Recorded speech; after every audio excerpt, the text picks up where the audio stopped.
key lime pie is one of my favorite pies, but I didn't realize how great the Cuban version was. So now we can all enjoy this beautiful pie. You're going to have to buy some key limes, or you can buy the Nellie and Joe's key lime juice. I've been buying this for years. If you can't find it in your grocery store, although you probably will, you can get this on Amazon. It's a little bit more expensive if you do it that way, but this will give you the authentic thing. It doesn't taste like a regular lime. It has sort of a softer flavor, not as much bite. It's really hard to explain unless you've had it. You'll want to separate 3 large eggs. Separate the yolks from the whites and keep the whites aside. I really like to separate eggs this way, where I crack the egg and I put the yolk in my hand and let the rest of the white dribble through. This is something I've seen Jacques Pepin do, and it's really an easy method. Make sure to save the whites. We're going to make a meringue with this later on. And make sure you're using sweetened condensed milk, not evaporated milk. Sweetened condensed milk has all of the sugar in it, and it's ready to go, and it's really luscious. Add your ½ cup of key lime juice. This is so great. Everything goes into the same bowl, but it's really important to have a whisk to mix it really smoothly. You could put this in your electric mixer if you want, but it's really not necessary.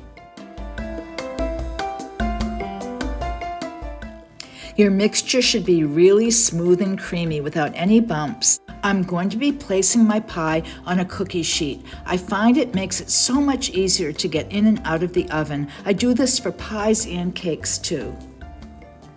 Pour all of your key lime mixture into the pie crust. You don't have to pre-bake your crust ahead of time. And make sure to get every last drop. Now it's time to make the meringue, so we're going to add our egg whites to a mixer bowl and adding the whisk attachment. I'm going to use a little bit of cream of tartar. This just helps stabilize your egg whites and keeps them really stiff and at peaks. I have my mixing speed second to the highest. On my KitchenAid, it was at an 8. So if you're using a hand mixer, just try and pick second to the highest speed. You really need it to make a meringue.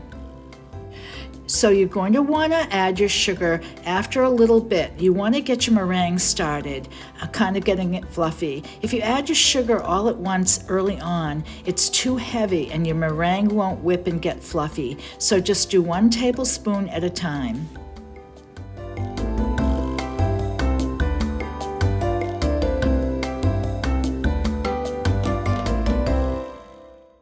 You're going to want to add a ½ teaspoon of vanilla. This makes all the difference in the world and makes the meringue taste really wonderful.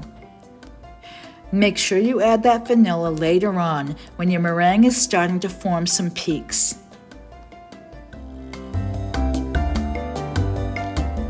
Meringue should be so stiff that if you tipped your bowl upside down, it wouldn't fall out. I didn't do that. Now I'm going to add some really large spoonfuls, being really careful not to disturb the key lime filling.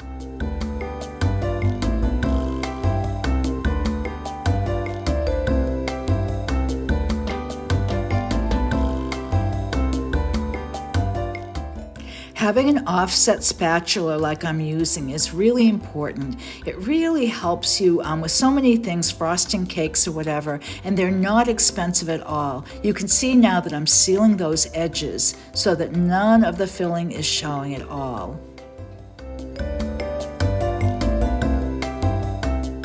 It's time to create some nice little peaks on the top of the meringue. This is really great after you bake it and it turns golden brown. Those little peaks will turn that light golden brown and will look so pretty. Bake your pie in a preheated 350-degree oven for 25 minutes. And here it is 25 minutes later. Isn't that beautiful? I'm telling you that the flavor is so much better than just having whipped cream on it. At least I think so. You want to cool this down though before you put this in the refrigerator or your meringue will weep. So the key lime pie is chilled for at least a couple of hours. I particularly feel the bottom of it to make sure it's cold. So let's have a bite.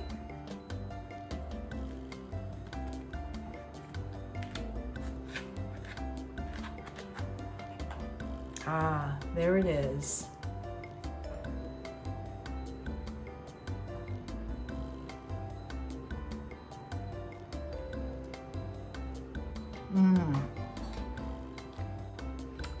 This is truly the best. If you haven't had the meringue on it, you've really got to try this. I think you're gonna love this. And it doesn't take that much more effort. And the pie is all done, so you can just serve it as it is. Please enjoy. I hope you get to make this really soon. Thanks for watching my video. I hope you get to watch others. And please subscribe if you haven't already. I would really love it. I can't stop.